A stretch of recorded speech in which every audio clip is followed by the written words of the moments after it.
Good morning, everyone.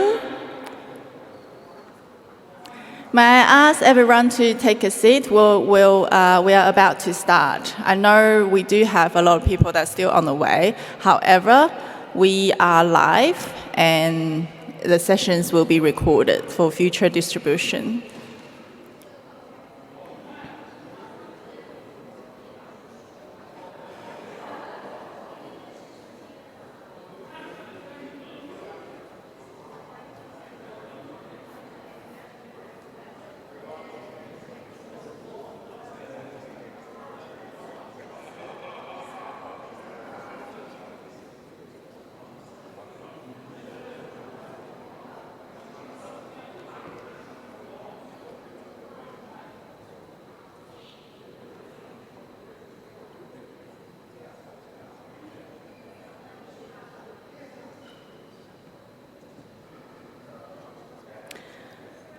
All right, good morning, everyone. Welcome to the Queensland Chinese Forum 2023, the Empowering the Cult Communities in Queensland. This is our 7th conference.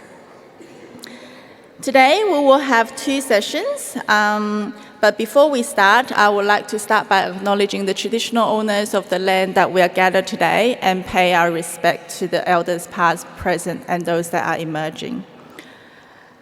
I would like to first get Epicure Martin to come up to the stage to do some housekeeping matters.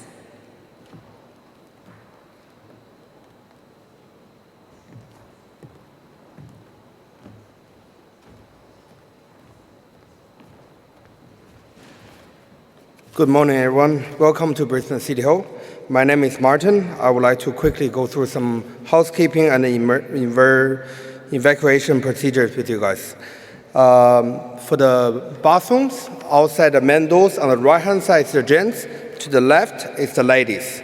And in terms of any kind of emergency, you will hear the sound of the beep, beep, beep. Please stay calm and then follow the instruction with the Epicure staff. And when is the sounds of whoop, whoop, whoop come up, so please again, stay calm, and then we will open all the doors, and then the evacuation point will be on the deck above Peak and Whistle on the King George Square. And that's all. Thank you very much. Once again, welcome to Brisbane City Hall.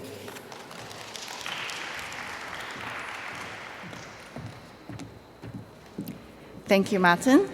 And we will be having our morning tea and lunch at our Hamilton room today. So when it comes, our Epicure staff will direct your way through. All right. Although I've done an extensive list of acknowledgement yesterday, but I still want to acknowledge the Commissioner Chin Tan, the Commissioner, Racial Discrimination Commissioner from Australian Human Rights Commission.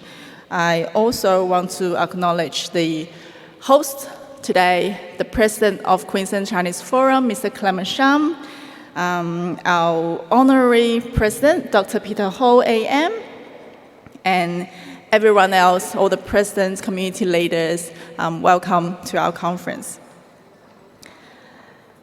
So I'll start straight away with our first panel discussion, our first session.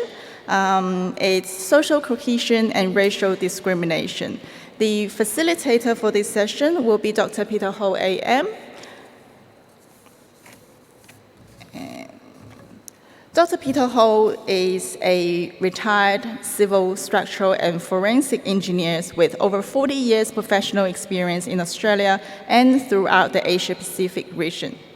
Dr. Ho is an honorary president of Queensland Chinese Forum and had been involved with the community for many, many years, including president of Radio 4EB, president of Engineers Australia Queensland Division, past district governor of Lions Club International, and many years of involvement with Institution of Structural Engineers as one of the chief examiners. He is currently Secretary and Director of CrossAus Limited, a non-profit organization promoting safety in the construction industry. President of Chinese Museum of Queensland and lectures at QUT as a sessional staff. Now, please welcome Dr. Peter Ho, AM.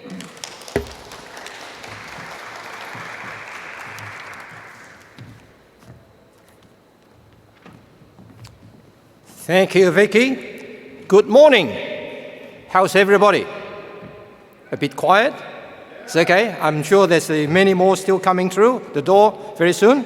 And welcome to the first session of the second day, titled being the social cohesion and racial discrimination. So in the next 45 minutes or so, initially I'll give you a bit of a personal regarding this topic, what I think. And then we'll invite the Race Discrimination Commissioner, Mr. Chin Tan, to come to do his presentation. Finally, with maybe 10 minutes or so, we'll sit over there with the Q&A session.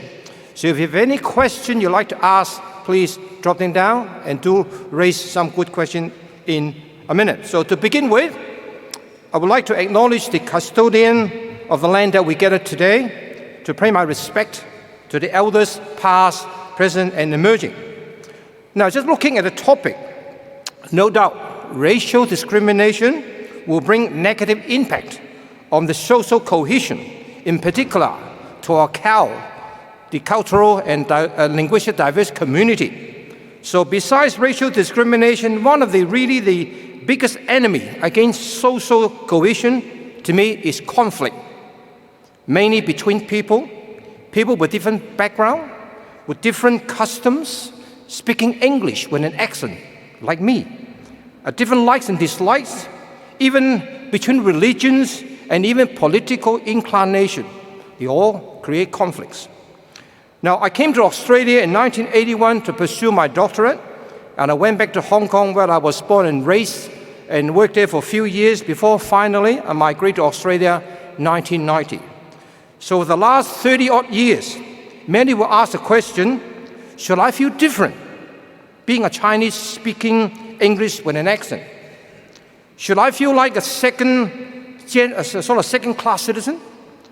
Have I been discriminated because of my color, my look, my race? The question is yes and no.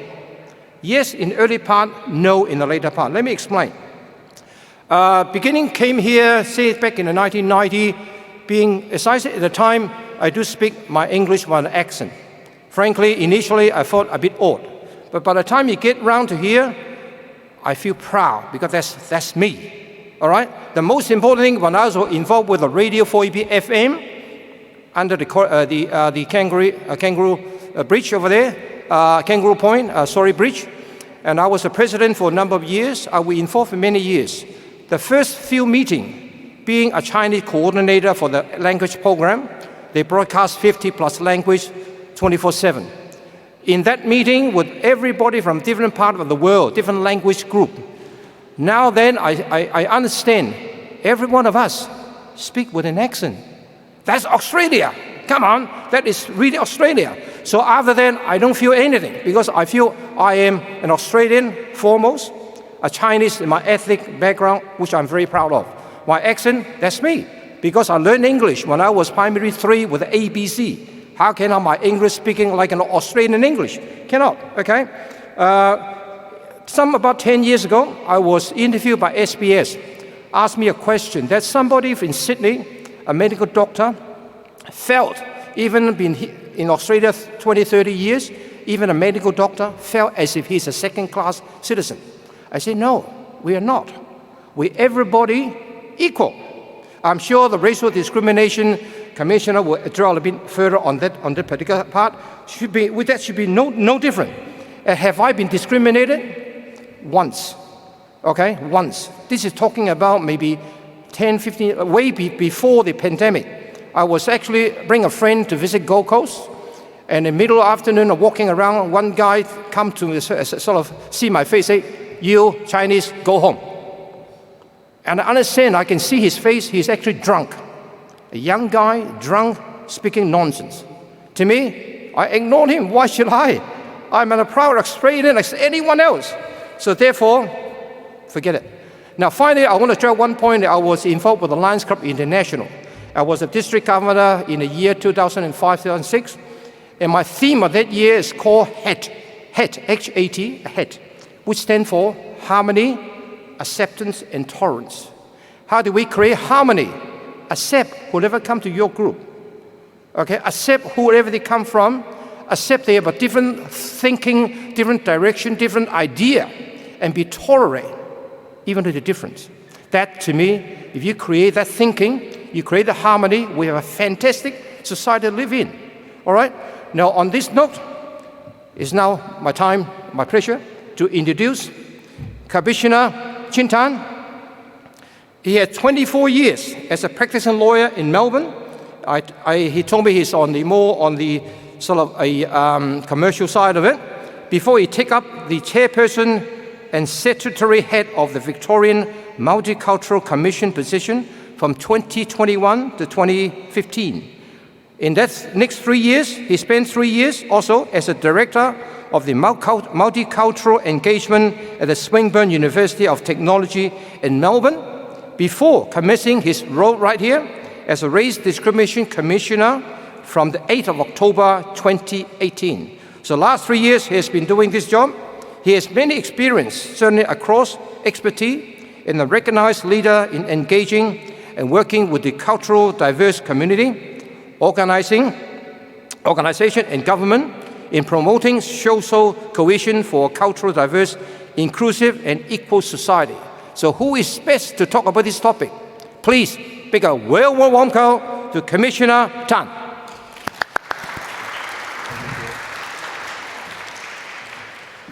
It's a pleasure to be back here in Queensland. I always feel the warmth of welcome when I come here. I'm from Melbourne, so the weather is much like where I was born in Malaysia. And thank you for the invitation from the QCF. And I know I was told, the crowd this morning is not huge, but I know what it's like trying to wake up early and on a Saturday morning. I'm not a morning person myself, so it's difficult. But in my work, and I'm not a young man anymore, but I've been through a few things. I've done a few things in my life, and the work we do is important. For me, I will travel, and I've traveled quite extensively across Australia in my line of work. Even if you travel and there's only one person listening to you, and if you are able, whether in fact a girl or a boy or anyone else, if you are able to touch and leave an impression in the lives of that one person, I think you've done your job.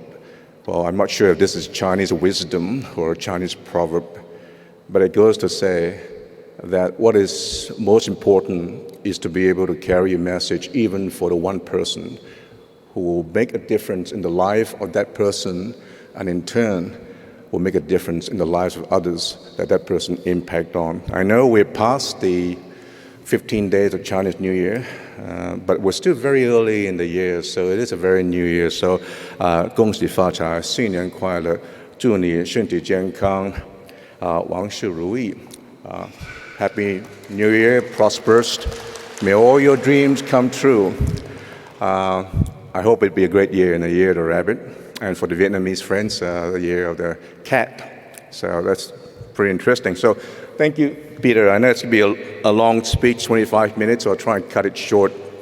And sometimes in my line of work, it gets a bit dry and technical, but important to underscore the seriousness of the work that we do to create that foundation for a better future for everyone in this race discrimination area. So thank you, Peter, for a kind introduction, and thank you for having me today. I begin by acknowledging the Turrbal peoples from the north side of the river and the Jagera peoples of the south side of the river as the traditional custodians of the land. We're meeting here today, and I pay my respect to their elders past, present, acknowledge their connection to land, waters, and community. May I also extend that respect and acknowledgement to the traditional custodians of country across the continent and to any Aboriginal and Torres Strait Islander people who may be present today. I want to thank especially your president, Clement Sham, to Daniel Wong, for I know he's done a lot of work to get to where we are, so I appreciate that. And I think you're putting on a great show. It's professional, it's well done, it's a great event. And I know it's been taped, so there'll be those who are not here today who will be able to share the great work and messages that you have for us today. And also Vicky for the wonderful emceeing, and I know she's done far more work than she appears to be doing today by being up here most of the time. Acknowledge all VIPs, community leaders, and all of you with us today. And I also want to acknowledge a good friend of mine, Honorary President and good friend Peter Law, if he's here today. If not, he will hear my message to the video. I want to thank the QCF for the work you do to give hope, power, and confidence to all Australians. The message is the core community empowering and strengthening not just the Chinese community, but those from across all different and diverse communities. And I want to thank you for the work that you do in giving that hope, confidence, and especially to Chinese Australians to believe in this country as their home and how to live that life that will give them that peace, security, and the opportunity as well. And that's what you do every day in terms of your organization, the work that you actually have set out as a course every year as you plan. The new president in tow, I'm sure in the year rabbit you will see great things happening as well. So thank you for the opportunity to share with you my experience and our anti-racism work at the Human Rights Commission and how it relates to fostering social cohesion, inclusion, amplifying community visions of anti-racism, and encouraging society-wide action. And I'm grateful to be guided by the long history, leadership, and the activism of First Nations peoples in other communities in anti-racism efforts. Communities have long been doing the work that we do, devising, practicing, and advocating for various solutions that tackle and counter different manifestations of racism in our society. And in this area, I thank the QCF and each of you for the work you do in fostering a more racially equal and just Australia. One idea that communities have stressed to me time and again is that racial equity and equality is essential to social cohesion and inclusion, and social cohesion in the Australian context must involve the truth-telling and understanding about the history and the current state of affairs of our society, including the dispossession and oppression experienced by First Nations peoples, various migrant communities and its migration history, as well as addressing the resulting systemic and structural racism that continue to exist today. I want to explore a little bit about that structural systemic racism. Peter spoke about a more overt, visible racism. Have I experienced racism? Yes, I saw this and something happened to me on that one occasion. But if that was all about racism, I think we got a very easy way of solving it. But it's more than that. It's built into the system. It's built into the way of thinking. It's built into opportunities that exist or may not exist for you in a way that is subtle that you may not realize. In places where you don't feel welcome, in places where you don't feel that you have a right to belong. When you walk into a place and you look around, I'm different. You shouldn't have to feel different in a country like this. The promises we've made about a free, equal, just, and open society. And that is the kind of thing we're trying to tackle, where we don't relate to race as the predominant issue that relates and governs our relationship, one or the other. So structural issues, what about the Asian, Chinese, Australians who are telling me that they're not getting enough jobs in the higher level? They get stuck at a certain level.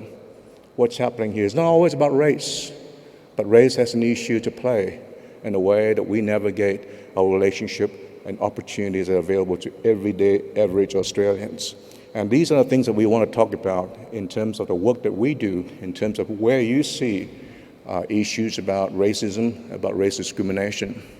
And it is equally important that we understand our past, that we are also empowered to realize, as some have said, that history is not about some dusty past. It is about the power to decide the future. Indeed, the pandemic in the last 2 years, or a little bit more than 2 years, has brought to the forefront of public attention the long-standing issues of racism as a barrier to social cohesion. While numerous research studies such as the Scandon Foundation's Mapping Social Cohesion Surveys and recent Lowy Institute reports have attested to the persistence of racism as a serious and prevalent issue, On both structural and individual levels, the pandemic has exacerbated xenophobia, racial discrimination, and race hate in Australia, notably targeting Asian Australians. Racism is more than just harmful words or individual actions. For a long time, racism has been used to justify and galvanize inequitable policies and laws and shape institutions and social norms that affect us all today. It wasn't that long ago that we had a white policy. We forget that. Way before that, and how the Chinese in the gold mines were dispossessed of a lot of the things that they have worked so hard to achieve. And these are the history that we have, not to in fact draw us down and lock us into a past, but to help us understand the power to make those changes. And we have gone a long way about how we will make a difference in the lives of this community. And Australians, by and large, understand the need to create a more just society. And I always applaud the strength of our dedication and commitment to a better future.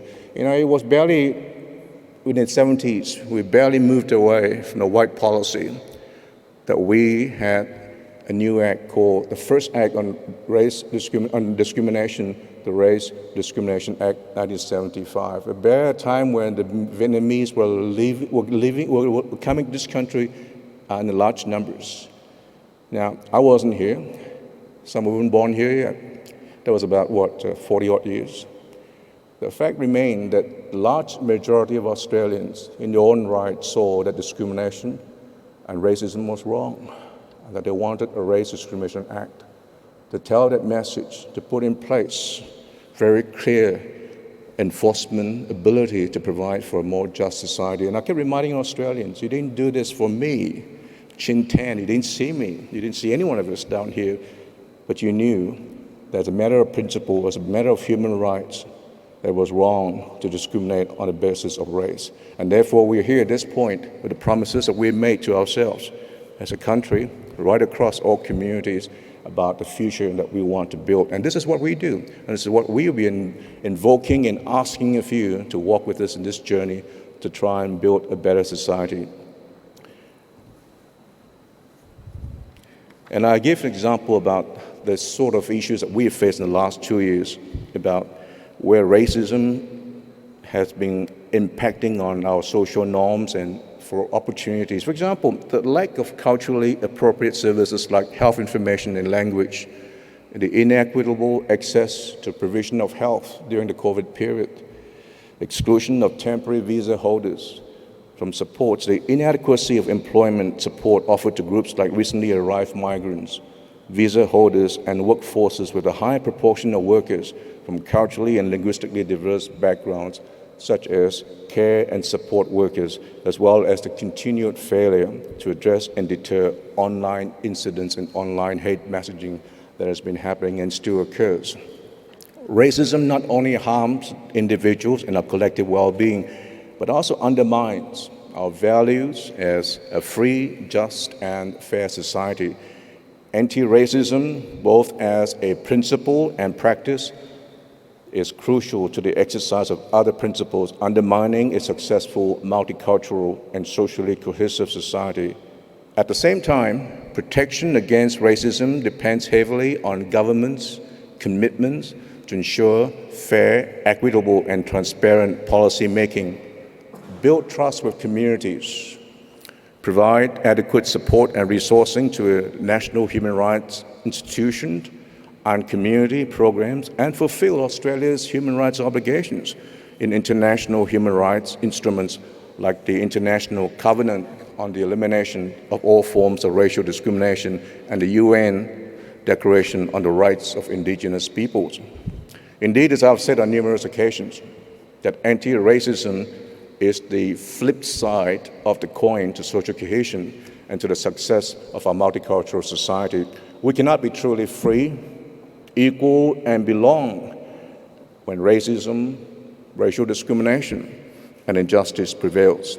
So in the initial work that we've done in trying to create, and the Commission has done that when I stood up about a year ago and said, I would like to have for Australia a national anti-racism framework, a project to develop what we believe is a call from community to try and tackle systemic racism by securing commitments, protections, and securing the resources that the community needs for a framework that will act as a central reference point and as a roadmap in Australia for anti-racism action by government, NGOs, business, communities, and other sectors.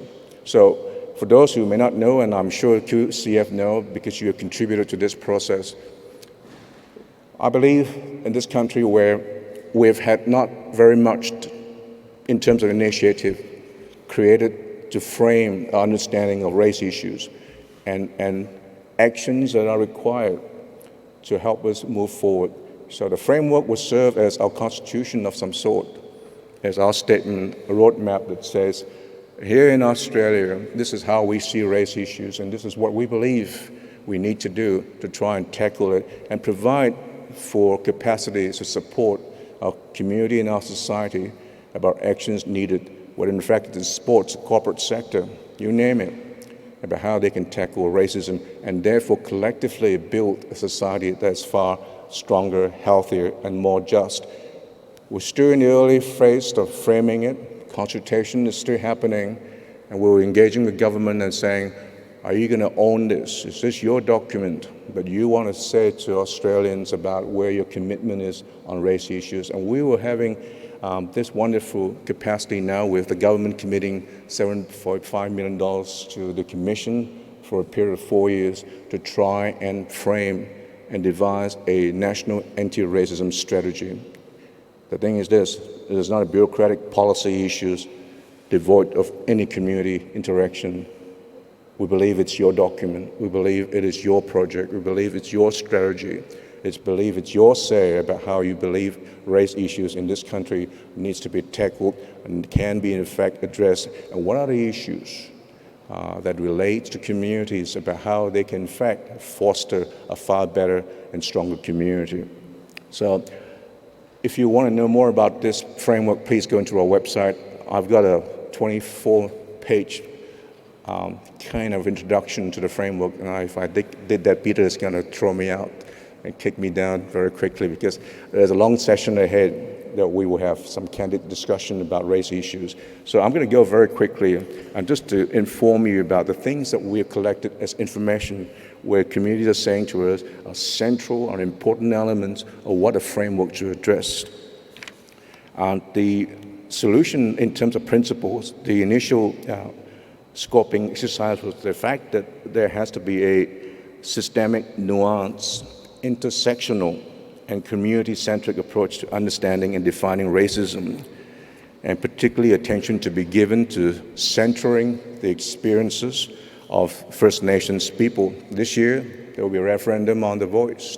You will hopefully get all the information you need, and you will make a decision about what you think are important issues, grave issues, very important, about how we will in fact take forward this country. We obviously are neutral. We have to be. I have my own views about these matters. But it's important that this country addresses long-standing issues. And I've said before, we cannot seriously tackle racism if we do not firstly resolve our relationship with our First Nations people. So this is an opportunity to think through those issues about what's important for Australia and how we can in fact capture this moment and to elevate and give ourselves the best possible opportunity to create a better future that will include First Nations people as an important element of what the community in Australia stands for. And the theme that we've come up with in terms of being picked up with communities also include data collection. This country does not have a mechanism that captures data. And it's important because if we don't have the empirical information, you cannot make an assessment, you cannot run policy. I get asked all the time, Mr. Tan, has racism increased since last year? I do this. I think so. ABC tells me. There's some reports. So I think we have. Because there's no objective assessment. Now, we need to get this data, and we need to ensure that police collect information properly, catalog them, are able to share, and there is a national body able to capture and analyze this information that we will get for government, for communities to understand the issues of racism, and more specifically underscore the specific issues of where communities' needs might be and where the issues confront them. The second area of priority which came out in the consultations of educating and raising public awareness in anti-racism. And that is, as Peter has said, we need to be able to educate people more what racism is and what we can do to confront this particular area. Third area is fostering cultural safety in the workplace and service delivery. We need to provide a place of work, and I think this is where my colleague Kate Jenkins has done a fantastic work on the sexual harassment initiatives within the workplaces. And we want to explore that and said it's not just about women, people with different sort of abilities or disabilities, but it's also about race issues that we haven't really tackled as hard and as seriously as we should. And we want to explore that, and we want to be able to say to people with different diverse backgrounds that they have equal opportunities in the workplace. They're not harassed, they're not vilified. There are not issues about systems that deprive them of opportunities to move forward. And these are the opportunities that we have to explore how we can do that, speak to the corporate institutions, speak to our sporting bodies, and create and open that framework for which we will have better understanding about where race issues might be. There are also issues that came out that pertains to legal protections, how our law can be strengthened. We're exploring the prospect, and I'm exploring anyway at the very early stages, about hate laws. Most countries and the democracies have that. We don't. We would always categorize race issues within Crimes Act. So it's assault, it's some other things. But the one big issue that we don't confront is the elephant in the room is that it was an attack based on race. We need to call it by name, that it was a race hate matter, and that will have consequences from that. And I remember, 25 years ago, domestic violence wasn't domestic violence. It was just, it's a family thing, It happens. Well, it's not anymore. All right? Violence can happen even in domestic setting. We have now acts and government's legislation that deals with crimes of domestic violence, and we have police units set up specifically to tackle that area as well. So these are the kind of defining moments of thinking through what are the issues of importance to us to try and create all these issues about providing the framework for protection into the future. And there are priorities about media as well and how we can regulate media. Social media will explore a bit of that as well, and I know time is racing against me about how social media is a serious problem at this stage for us, particularly young people, and the messages particularly of vilification and hate, and how we can regulate that and how we can work with the platform owners about creating a safer space for our children and for ourselves as well. And finally, media regulation and standards. How many would complain that media wasn't projecting a fair report? The number of reports you get when it was said that the crime was committed by 4 African youth, or it was a Chinese did that, it was an embezzlement. These are issues that project a narrative about race that are unnecessary and perhaps in a very unthinking way. And we want to be able to work with media as well to make them understand the importance of getting a narrative right, importance of being sensitive to be able to report in a way that mirrors that sort of expectation that we have in a multicultural society that we lived in. How much more time do I have, Peter? No, it's all right. No, I'm going to finish up, so give me a couple of seconds as well. Some of you might have seen the program that we run in SBS in particular, the Community Service Announcement, where we have a campaign that's running about racism stops at me. And that, again, is part of the overarching strategy about getting a message out.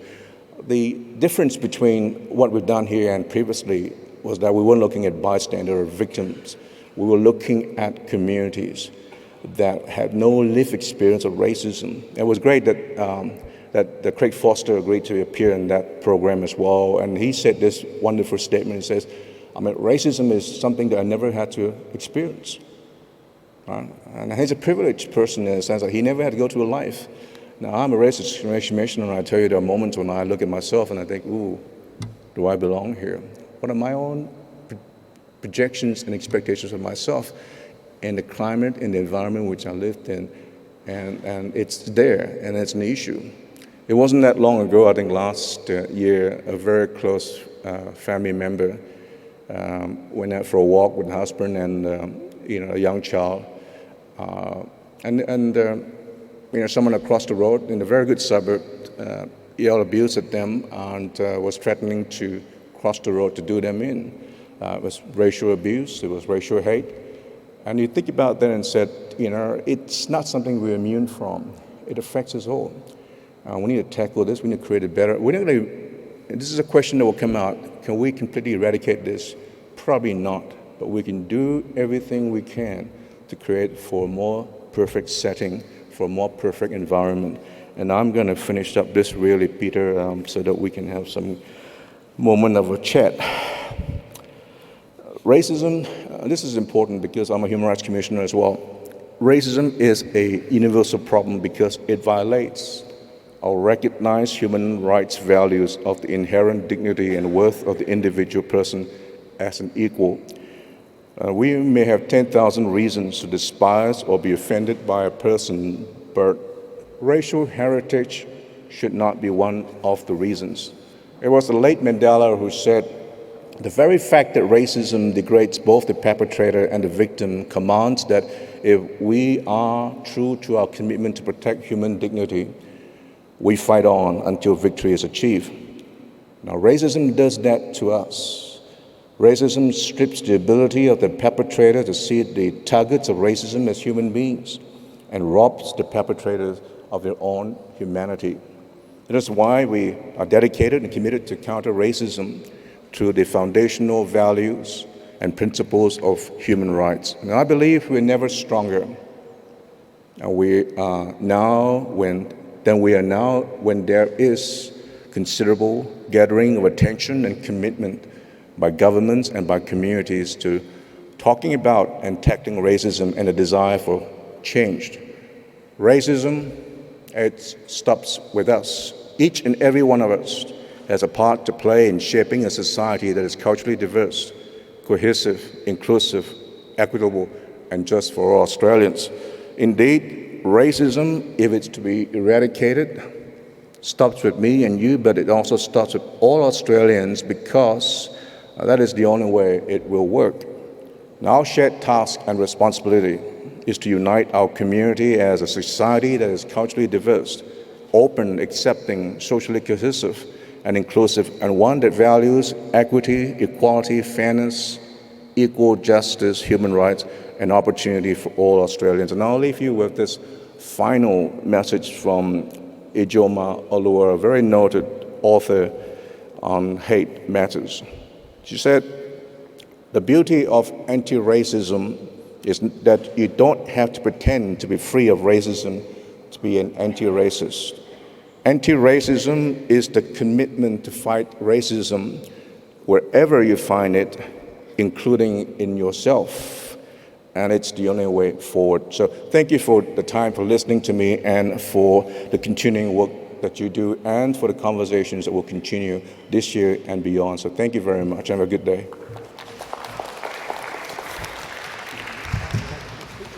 Yeah, we can.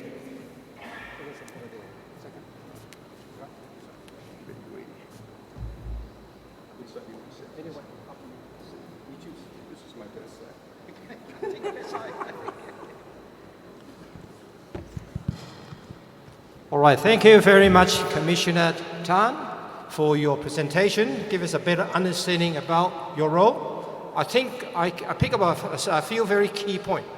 Firstly, this is something is not only for the government. This is for every single one of us that live in this society.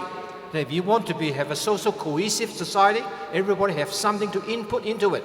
And you said right from the start, if you can get improvement or educate somebody, be a better person, one person in the train, you said in the beginning, fantastic, that's the idea. And I remember a comedian, Tim can't remember his surname. He's a comedian and a songwriter.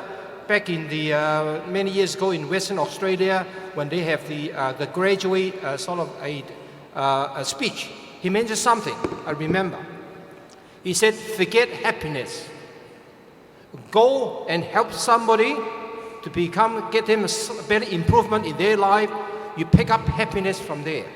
Isn't that true? That applies to every single one of us. If you help others to become a better, you pick up the happiness from there. You'll be a very happy person. Because the more you help others, the more happy you can pick up, isn't it? All right, now this is the Q&A session. We have something like 10, maybe 15 minutes max. All right, I'm sure there's some of you have questions. Let me just start with, okay? Let me start with one question, then I give it to Ginny Mock, and somebody pick up the mic for her, please. Somebody help out to give the mic. Now the question to you, Commissioner. Under the society, we all, the Cal Society, as your Commissioner for Race Discrimination Commissioner, okay, there's a conflict, obviously, between racial groups, or even within one racial group. There will be conflicts, no doubt about it, okay? How do your role to able to achieve from there, push up towards the social cohesive society? So, I'm sure you mentioned part of it, but I'll let you draw a bit further on this particular point. Mr. Zorn? Yeah, no, okay. Thank you, Peter, for that question.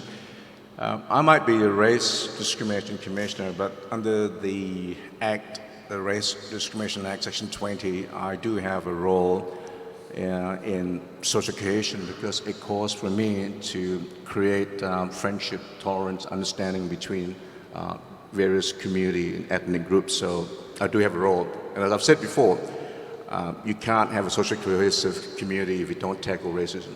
When people are excluded, they don't sense that they belong, you can't have a socially cohesive community. But social cohesion is a bit different from racial equality. You can have a socially cohesive community, and we've seen that in a lot of Asian countries too.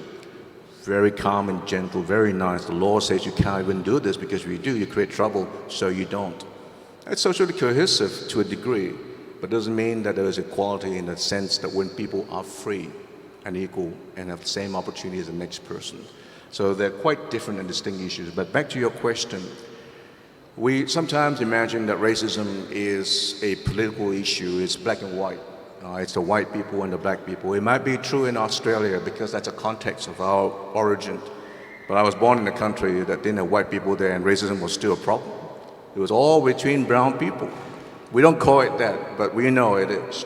Some countries where a lot of migrants are coming from, they're the same. Even in African countries between groups and clans and tribes.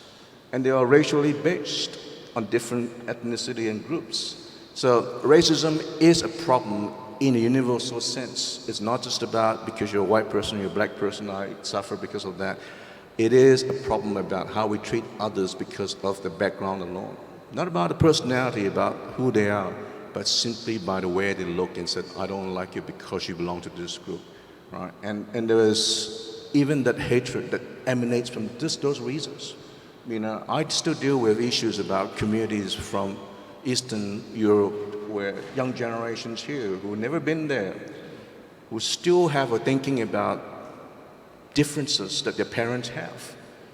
And they shouldn't. In a country like ours that we brought up, you know, where we learn to live in peace and still have this, they still have this sense of sometimes even hatred. And some of us share. Now I'm beginning to have a deal with a lot of issues that comes through, whether in fact it's from the subcontinent, whether in fact it's a China issue or still anywhere else. But they will permeate, they will affect us, and we are human, we'll be affected by that. The point is, we'll learn to handle it in the Australian context. I've said this to many communities, and sometimes they don't think that I was been very kind for saying this. I said, look, this is Australia. A lot of us chose to leave the country, even I, for a better world, for opportunity, security, and safety for our children and our children's future.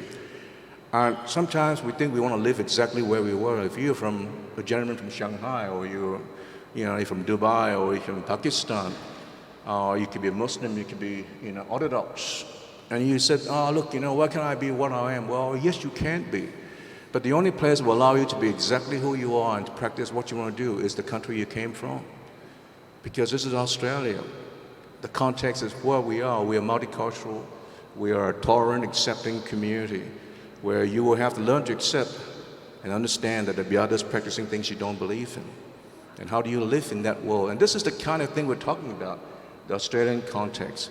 Sure, you will have your fight, you will have a quarrel overseas about things that are happening, but you put it in the context because you don't want to create the sort of conflict you have over there, over in those homeland countries back here, because you didn't bargain for that.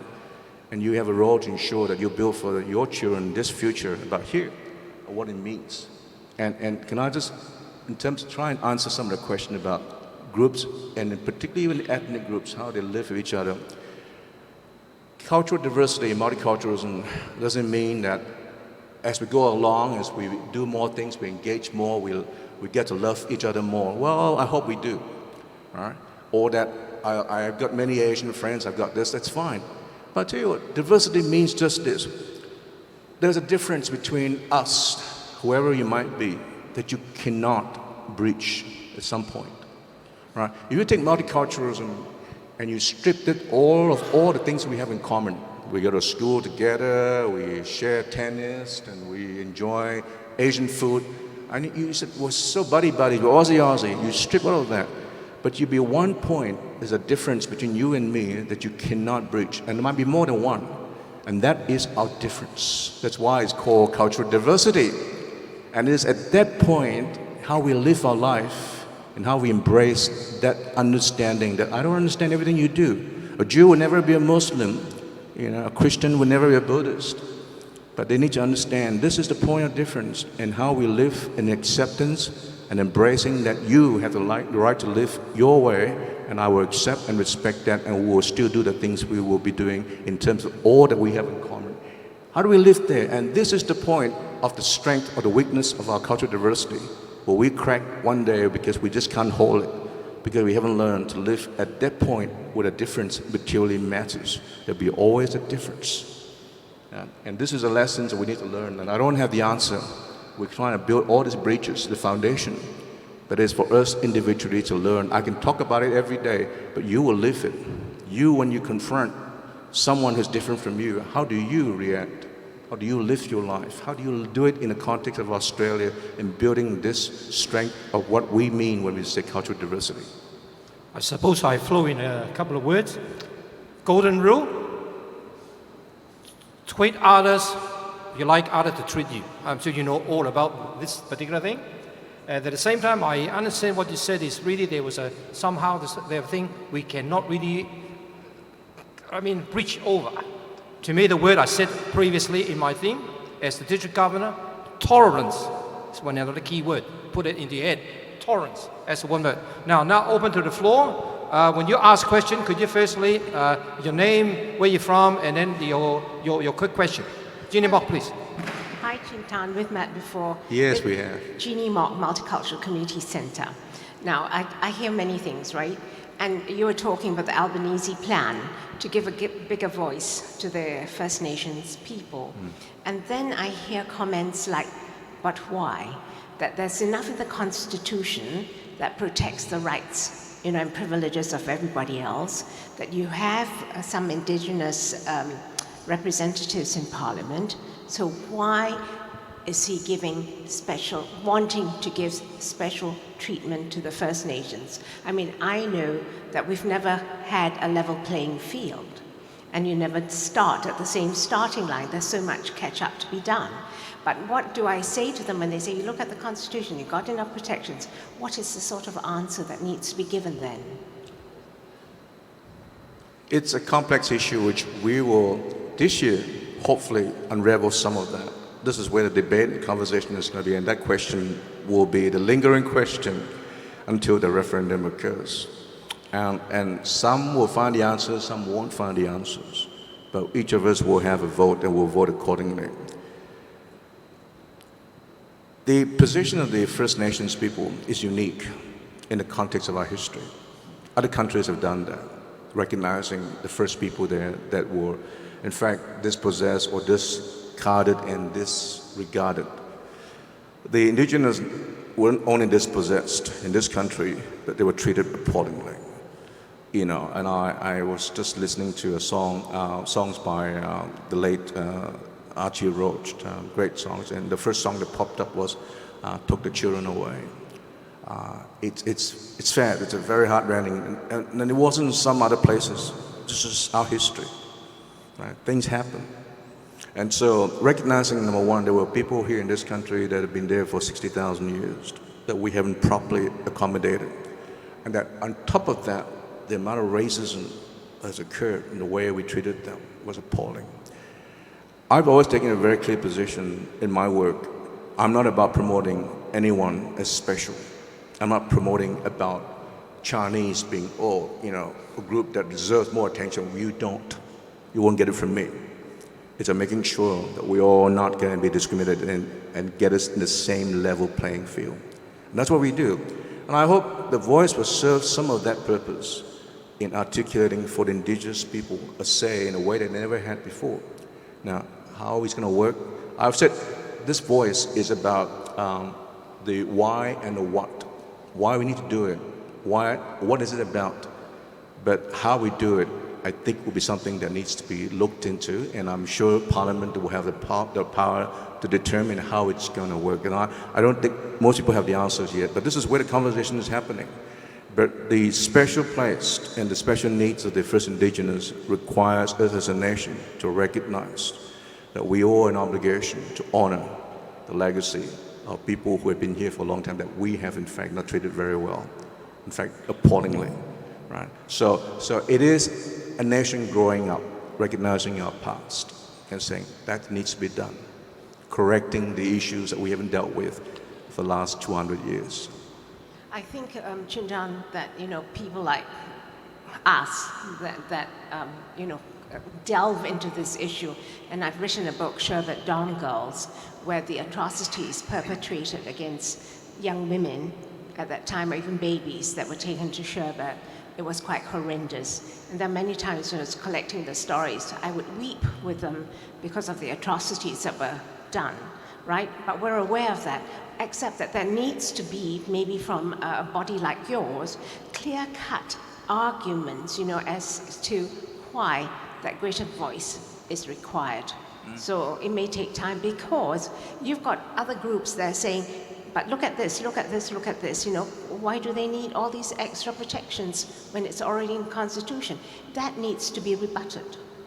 Sorry, may I suggest, because this question is slightly outside the context of our here, can I suggest you have a bit of conversation a bit later? Do you mind? Okay. Yeah, no, that's fine. Yes, That's next fine, question is over there on the gentleman. A lady on that side.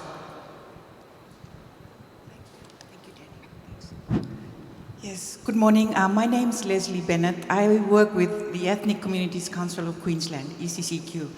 I have two questions actually for the Commissioner. First of all, some of the key points that you brought out in your talk was on intersectional community gatherings, acknowledging First Nations, education, and culturally appropriate resources. I would argue that we also need to have strategies in place for individuals. For example, I'm from the Pacific. I speak with an accent. I'm different from here. But what strategies are in place for individuals, whether you're from whatever ethnicity, to reassure myself that I am not different, that I can also be part of Australia. So I think that rather than talking about external things, we should also consider how we empower individuals. For example, if you go to a park in the morning and you see Chinese people doing Tai Chi, you hardly see other nationalities, joining these people. So we have to find ways to empower individuals so that they can feel, accepted in a country like Australia. My second question, very quickly, is regarding human rights. Now, a lot of people, especially in developing countries, they don't know that they have human rights. And the fact that we need to educate people particularly women, that they don't, for example, they don't have to live in a culture of violence, that there are laws protecting women and children from violence. So I think education on human rights is also very, very important. So thank you. Well, thank you for that. Very two powerful questions. No question that a lot of work we do is about empowering communities, and I think this QCF, this is what I do. A lot of the work in multiculturalism does that, right? Because it strengthens communities, engagement, and so on and so forth. It's important to have that, the individual's sense of their capacity to overcome issues of racism and discrimination. Very powerful, and I agree with that. And different communities have different needs. Right? The Chinese communities have a different way of looking at it, and Pacific Islanders and Muslim communities have a different way of looking at it. So and we'll continue with that work. But for me, if we can do a better job, when you feel that you have been discriminated, it's someone else doing it to you. If we can make that other person changed, you won't have the problem. Right? You feel welcome and belonging. And that's what we're trying to tackle as well. Not just giving power to victims. We don't want victims to be vigilantes. Out there, I'm fine, I can ignore it, I can take your little thing that I can live with that. Well, you don't have to. Right? We want to change the way others who are creating that problem for you to be able to understand that. And a lot of people do. A lot of people who don't have lived experience with racism understand, I didn't realize that. I said, well, do you realize that Muslims traditionally, when they go to the airport, they go there 1 hour earlier? They tell us that, right? They do, right? Or different things that happen. Or African youth that have been stopped 4 times every day by police. Why? I don't get stopped by police, right? I get other things that happens to me in a different way. When a job's, when I go into public service, and I'm going to say this because it's important to understand that I face discrimination too. I was very senior public servant in Victoria, and one of the officers sat there and looked at me, and he probably didn't think I was good enough for the job. He says, I don't know what you do in the Chinese community. This is what we do in government. Now, you tell me. I face that. And some people don't tell you that. They wonder. Now, you speak with an accent, you look different. I speak with an accent, I look different too. Right? And I get to be a commissioner. Why? Because ownership is important. Your sense of ownership of this country, you wouldn't take the nonsense from anyone because you own this country. And you have the equal right to make it work for you. Right? And I say it very important, not only symbolic. For me, I get the courage every day to do what I do because I believe I own this place. I'm not a guest in this hotel. I am the owner. I'm the landlord of this place. And I have the right to play. And this badge that I wear, Australian flag, right? Apart from the indigenous flag, is this. What did I wear? Not because I want to be an important-looking parliamentarian, because I know Morrison had the flag for all its MPs. I wore it years ago when I was multicultural commission in Victoria. When you go to a multicultural event, that we don't normally fly the flag. Someone else is flying the flag. And it'll be the right-wing guy who'll be flying the flag and be trying to use to harass you. Hey, we are Australians, you are not. We belong to this country. And I said, why? Because you don't own the flag, they do.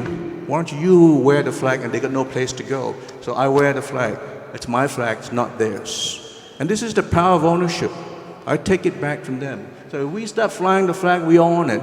I tell those people in the extreme right won't have a place to go. They won't be flying the flag anymore because you guys own it. Because it's your flag. And we get terrified by it because they use the flag as a weapon. And I've seen it before in some communities to try and put them down, but they shouldn't because you need to own it. You need to own this part of the country, run it, have a role to play. Don't be a victim. Don't be a guest. Don't say, oh, what about you doing this? Well, hang on, what about you doing this? The Chinese community, I'm told, is 1.2 million strong in this country. That's a lot of vote. That's a lot of power. Use it. Use it for the betterment not of yourself, but this country. What is the Chinese vision in this country about what living as Australians? If we don't have one, create one. Right, I think there will probably plenty of questions around. May I suggest that you have a conversation with the Commissioner Tan afterward because of the time, sort of the next session coming through. Can I just throw in the last bit? Simply, Confucius said, if you want to rule the world, you start from your own family. This extended to the topic today, discrimination and cohesive society. It starts from us individually, like the lady talked about, then you tackle it yourself in a way, think about more globally. All right? My personal belief, we only have one community, the Australian community. There are many different ethnic groups that tie together. We live together into a harmonic way. Again, tolerance is a key word. Put it in your head. And please put your hand together and thank Commissioner Dunn for the presentation. Peter, if I could, very quickly, one little bit. I tell this story to communities when I was multicultural chair. It's an important story, and people remember that. It's a story of two luggage or two baggage. Most of us travel, when we come to this country, we come because of opportunities that we never had in the country. Sometimes even persecution, traumatized and all of that. We're escaping that. And we'll carry, bags, we'll come up. I said, look, imagine we've got only two bags we carry, one on the left, one on the right. What we normally carry with us when we travel and we live in a different country is the luggage of things we treasure, the things we love. The other bag is the bag of conflict, the reason why we escaped there. And we got all these memories, all the things that we don't want. And I say to people, before you reach Australia, please throw away the other bag. We don't want it either. Don't bring it here, because these are the lessons you need to learn about why we don't want the same problems we've had from where you come from. That's why you're escaping from. But the other point is this. The luggage you bring that has all the beautiful things you believed in, don't leave it by the door, please. I know what most migrants do. I'm going to go home one day. Now take with me. But you won't go home. This is your country. Your children will be born here and your grandchildren will be born here. Unpack your bag. Share your treasures with this country and the people around you. Now, if you bring seats and you can't bring seats anymore, so immigration will come after you. But if you do have beautiful seats about trees and all of that you brought from your own country, plant them. Because in 20 years, your children and grandchildren will shelter under that tree and enjoy the fruits of that tree. And this is an important element of what you need to do. Unpack your bags and share it and live your life here. Because that bag's not going anywhere, it's staying here. And so some older communities, Polish, Italians, I said, please look under your bag, under your bed, because the bag is left there for so many years. Bring it out and share those treasures that you have, because we need to live that life where we begin to understand and share each other's culture, our background, the richness of what we are, the beautiful things that we stand for. And this is an important story. And I had people who came back to me after 2 days and said, Mr. Tan, I remember that story you told me. I went home and looked at what I can unpack. So I'm going to leave that message with you. So please unpack your bags. All right, I've been advised there is a time. Allow the very final question. Yep, go ahead. Hi, my name is Oli, and I am the founder of Oli Walk and Talk Multicultural Program. My work is community engagement and advocacy in health, and we focus on early intervention and prevention strategies for care communities. For the Commissioner, I would like to ask, what advice would you give to the people in the communities when they come across racial discrimination incidents? And I thank you for the wisdom that you just shared about the luggage. And I also would like to ask, what advice would you like to give them to move forward because of their experience in Australia? Thank you. Thank you. Important question. We ignore it sometimes. It doesn't matter. Just ignore it, and we get race vilification and abuse. But we shouldn't. We should always call it out, and we want to know about this incident. So what we do is there are a lot of support out there for communities. Even with the QCF, they would have avenues. But if there are issues, go to the Human Rights Commission. You get a state one and a body that's federal that you can report to. But if it's a serious incident, you might want to go to the police as well. And we want to make sure the police understand how to accept and take those reports properly, because sometimes that's not always happening. And so to take seriously when people are hurt in some ways, but it's also getting support. And if you see someone being vilified, you should stand up and support them, but only if it's safe to do so. Don't be a hero, because we don't want you to be hurt by that. If you walk away, you walk away. Right? But people who are suffering this, and we talk about mental health issues, people who are suffering mental health discrimination, and not just because they're verbally abused, but throughout the experience here in this country. And these are things we want to provide support for. Now, I'm happy to talk to you further and for you to enlighten me what you think are practical issues that we can address. I used to address some of those issues, but we are conscious of that. We'll say to you, go to our website. I know it's difficult, but sometimes it will provide the information for you. But anyone who's suffering some form of racism ought to be able to find some resources available to them, and particularly the mental health support. And we're trying to get government to create perhaps a one-stop shop, where people call out and they get directed to, resources to help them, whether in fact mental or going to police, whatever. We're still some way in doing that, but we'll try and create that so that someone who's suffering discrimination, particularly the violent ones or the visible ones, will get support. Okay, thank you very much.